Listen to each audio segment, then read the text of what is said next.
Assalamualaikum warahmatullahi wabarakatuh. Kami dari kelompok 8 akan mempresentasikan hasil diskusi dari kelompok kami. Sebelum memulai, saya akan memperkenalkan kelompok saya terlebih dahulu. Yang pertama ada saya sendiri, Siti Zahani, ada Miftahunisa dan Putri Rahelma. Di sini kami akan membahas mengenai fotosintesis pada tumbuhan. Nah, langsung saja penyampaian pertama akan disampaikan oleh Miftahunisa. Pada Miftahunisa kami persilakan. Penjelasan yang pertama akan saya jelaskan sendiri. Pertama yaitu mengenai pengertian fotosintesis. Fotosintesis adalah suatu proses biokimia pembentukan zat makanan atau energi, yaitu glukosa yang dilakukan tumbuhan, alga, dan beberapa jenis bakteri dengan menggunakan zat hara, karbon dioksida, dan air serta dibutuhkan bantuan energi cahaya matahari. Nah, fotosintesis juga merupakan salah satu cara asimilasi karbon karena dalam fotosintesis ini karbon bebas dari CO2 diikat atau difiksasi menjadi gula sebagai molekul penyimpanan energi. Kemudian selanjutnya ada proses fotosintesis. Nah, proses fotosintesis itu yang pertama, karbon dioksida di udara masuk ke daun tumbuhan melalui stomata. Kemudian yang kedua, air masuk ke daun terutama melalui akar tumbuhan. Air masuk ke akar tumbuhan dan kemudian air tersebut disalurkan ke daun melalui batang. Selanjutnya, yang ketiga, ketika sinar matahari jatuh ke permukaan daun, klorofil menangkap energi dari cahaya tersebut. Nah, klorofil adalah pigmen hijau yang terdapat di daun tumbuhan. Selanjutnya yang keempat, energi digunakan untuk mengubah air menjadi hidrogen dan oksigen. Hidrogen digabungkan dengan karbon dioksida untuk menghasilkan makanan bagi tumbuhan tersebut. Sedangkan oksigen dikeluarkan oleh tumbuhan melalui stomata. Selanjutnya ada pigmen. Nah, proses fotosintesis tidak dapat berlangsung pada setiap sel, tetapi hanya pada sel yang mengandung pigmen fotosintetik. Sel yang tidak mempunyai pigmen fotosintetik ini tidak mampu melakukan proses fotosintesis. Pada percobaan Jan Inhofe dapat diketahui bahwa intensitas cahaya mempengaruhi laju fotosintesis pada tumbuhan. Hal ini dapat terjadi karena perbedaan energi yang dihasilkan oleh setiap spektrum cahaya. Yang kedua ada kloroplas. Nah, kloroplas terdapat pada semua bagian tumbuhan yang berwarna hijau, termasuk batang dan buah yang belum matang. Di dalam kloroplas ini terdapat pigmen klorofil yang berperan dalam proses fotosintesis. Kloroplas mempunyai bentuk seperti cakram dengan ruang yang disebut stroma. Nah, stroma ini dibungkus oleh dua lapisan membran. Membran stroma ini disebut tilakoid yang di dalamnya terdapat ruang-ruang antar membran yang disebut lokuli. Baik, itu saja yang dapat saya sampaikan. Selanjutnya akan dijelaskan oleh rekan saya. Saya akan menjelaskan mengenai fotosintesis pada alga dan bakteri. Alga terdiri dari alga multiseluler seperti ganggang hingga alga mikroskopik yang hanya terdiri dari satu sel. Meskipun alga tidak memiliki struktur sekompleks tumbuhan darat, fotosintesis pada keduanya terjadi dengan cara yang sama. Hanya saja, karena alga memiliki berbagai jenis pigmen dan kloroplasnya, maka panjang gelombang cahaya yang diserapnya pun bervariasi. Semua alga menghasilkan oksigen dan kebanyakan bersifat autotrof. Hanya sebagian kecil saja yang bersifat heterotrof, yang berarti bergantung pada materi yang dihasilkan oleh organisme lain. Selanjutnya ada cahaya tampak. Cahaya tampak sebagai radiasi elektromagnetik yang paling dikenal oleh kita dapat didefinisikan sebagai bagian dari spektrum gelombang elektromagnetik yang dapat dideteksi oleh mata manusia. Panjang gelombang cahaya tampak bervariasi, bergantung pada warnanya. Meskipun spektrum optik tidak ada batas yang jelas antara satu warna dengan warna lainnya. Berikut pemikiran batas warna-warna spektrum. Ungu 380 sampai 480 nanometer, biru 450 sampai 500 nanometer, hijau 500 sampai 550 nanometer, kuning 550 sampai 600 nanometer, jingga 600 sampai 650 nanometer, dan merah 650 sampai 750 nanometer.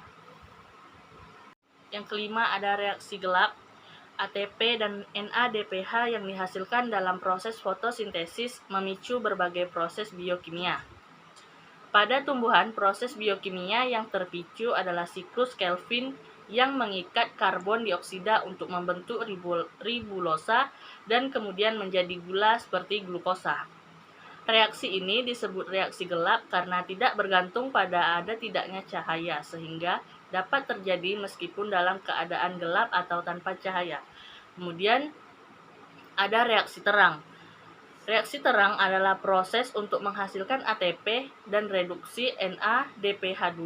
Reaksi ini memerlukan molekul air. Proses diawali dengan penangkapan foto atau oleh pigmen sebagai antena.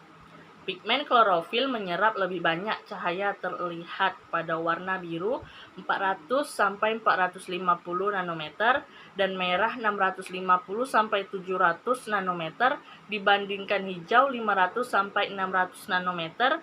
Cahaya hijau ini akan dipantulkan dan ditangkap oleh mata kita sehingga menimbulkan sensasi bahwa daun itu berwarna hijau. Daun yang berperan dalam proses fotosintesis. Nah, pada struktur daun, permukaan luar epidermis, bawah dan atas biasanya dilindungi oleh lapisan kutikula dan kadang-kadang sebelah luarnya terdapat lapisan lilin. Lapisan kutikula dan lilin ini berguna untuk mencegah penguapan air atau transpirasi berlebihan dan menambah kekuatan. Di antara sel-sel epidermis, daun terdapat mulut daun atau stomata.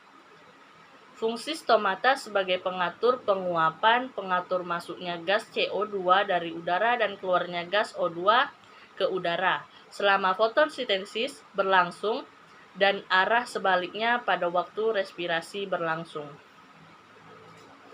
Baik, sekian penjelasan dari saya. Selanjutnya akan dijelaskan oleh Putri Rahelma. Baiklah, materi selanjutnya yang akan saya bahas yaitu mengenai pengambilan zat-zat oleh tumbuhan dari lingkungan. Seperti yang kita ketahui, tumbuhan itu memerlukan beberapa zat, terutama air, mineral, karbon dioksida, dan oksigen.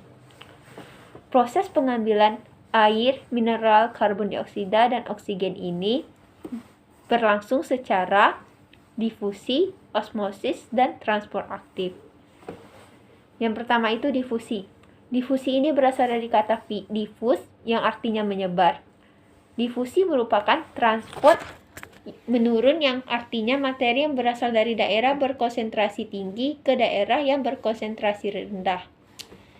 Cairan di dalam sel biasanya bersifat hipertonis dan cairan di luar sel biasanya bersifat hipotonis. Sehingga air akan mengalir dari luar ke dalam sampai keduanya bersifat isotonis. Contoh yang sederhana dalam difusi ini dapat kita ambil dalam kehidupan sehari-hari yaitu gula pada cairan teh tawar. Lambat laun cairan menjadi manis. Contoh lainnya adalah uap air dari cerek yang berdifusi dalam udara.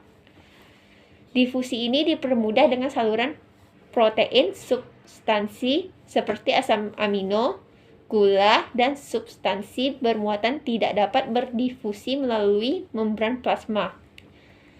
Substansi-substansi tersebut melewati membran plasma melalui saluran yang dibentuk oleh protein, di mana protein yang membentuk saluran ini merupakan protein integral.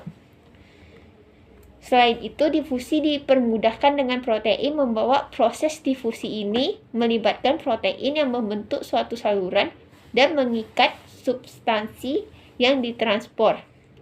Protein ini disebut dengan protein pembawa.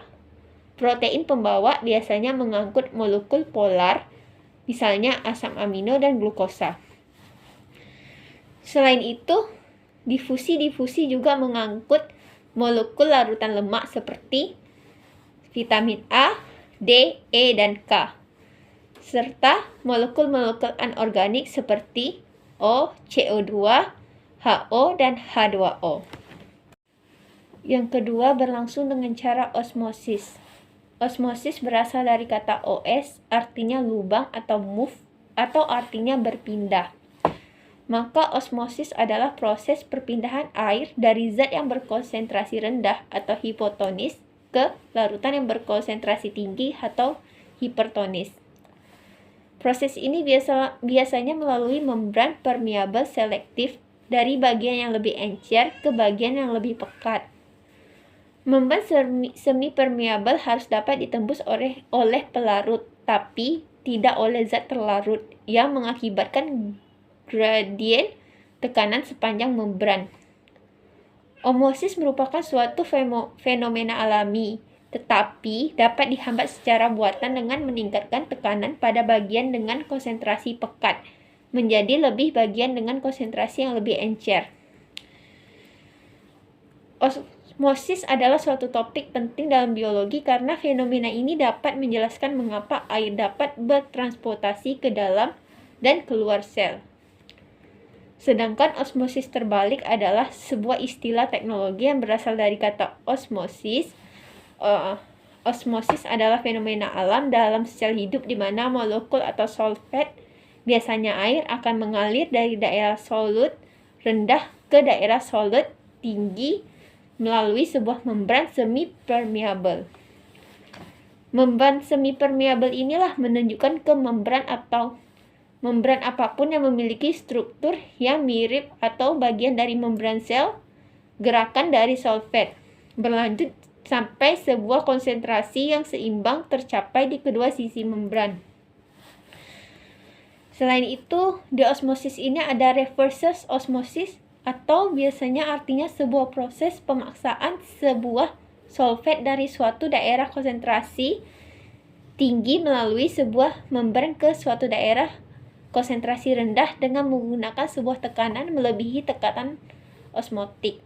Dalam istilah lebih mudah, reverse osmosis ini adalah mendorong sebuah solusi melalui filter yang menangkap konsentrasi tinggi dari suatu sisi dengan membiarkan pendapatan konsentrasi rendah murni dari sisi satunya.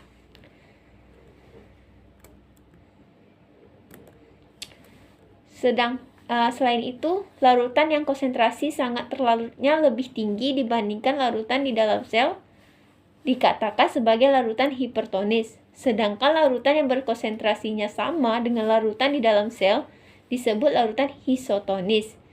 Jadi, jika larutan yang terdapat di luar sel, konsentrasi zat terlarutnya lebih rendah daripada di dalam sel dikatakan sebagai larutan hipotonis. Yang ketiga ada transport aktif. Transport aktif ini adalah transport yang menggunakan energi untuk mengeluarkan dan memasukkan ion-ion dan molekul melalui membran sel yang bersifat selektif permeabel. Transport aktif ini dipengaruhi oleh muatan listrik di dalam sel dan di luar sel. Muatan listrik ini ditentukan oleh ion natrium atau Na, ion kalium atau K, dan ion klor atau Cl. Keluar masuknya ion Na dan K diatur oleh pompa natrium kalium. Pada bagian besar jaringan, pompa natrium kalium bertanggung jawab terhadap transport aktif ganda Na dan K dari dalam keluar sel. Serta ATP menyediakan energi untuk transport. Di dalam transport aktif ini, pompa mengeluarkan 3 ion Na dari dalam sel untuk setiap 2 ion K yang dimasukkan ke dalam sel. Selain itu, transport aktif ini memerlukan molekul pengangkut berupa protein integral pada membran molekul Carrier. Pada protein pengangkut terhadap tempat untuk Na dan K yang dinamakan binding sites. Ada beberapa protein pengangkut, yaitu yang pertama 3 ion natrium atau Na diambil dari dalam sel dan menempati binding site. Yang kedua ada energi diperlukan untuk mengubah bentuk protein integral. Yang ketiga ada protein integral pada membran membuka ke arah luar sel, kemudian melepaskan ion Na keluar dari sel. Yang keempat ada 2 ion kalium atau K dari luar sel menempati binding sites pada protein integral. Yang kelima ada ion kalium yang dilepaskan ke dalam sel. Selanjutnya ada persamaan osmosis dan difusi. Osmosis dan difusi ini merupakan mekanisme nuklein. Pada waktu transport nuklein ini melewati membran yang bersifat pasif. Transport pasif inilah memiliki arti bahwa mekanisme transport tersebut tidak melawan gradien konsentrasi sehingga tidak membutuhkan energi untuk melakukan mekanisme. Dan yang terakhir ada perbedaan antara osmosis dan difusi. Untuk memahami perbedaan tentang difusi dan osmosis ini, kita pertama harus memahami konsepnya terlebih dahulu dengan baik. Dan perlu diperhatikan definisi masing-masing. Karena dari definisi tersebut, konsepnya perlu ditanamkan dengan baik bahwa osmosis itu harus melewati membran. Jadi, jika perpindahan pelarut tanpa melewati membran selektif itu biasanya bukan osmosis tetapi difusi. Contoh dari proses osmosis adalah 2 sel yang masing-masing memiliki membran plasma dan terjadi perbedaan konsentrasi. Konsentrasi garam sebelah kanan lebih tinggi, akibatnya volume pelarut yang lebih kecil dibandingkan dengan sel yang sebelah kiri. Karena definisi osmosis adalah perpindahan pelarut bukan perpindahan zat terlarut, maka akan terjadi perpindahan pelarut dari sel sebelah kiri ke sel sebelah kanan. Yang kedua, ada contoh proses difusi. Tidak nampak adanya membran semi-permeabel. Peristiwa tersebut merupakan proses difusi, bukan osmosis, sehingga terjadi perpindahan partikel dan bukan pelarut atau sebuah larutan. Perpindahannya juga dari konsentrasi tinggi ke konsentrasi rendah. Baiklah, sekian dari saya. Terima kasih.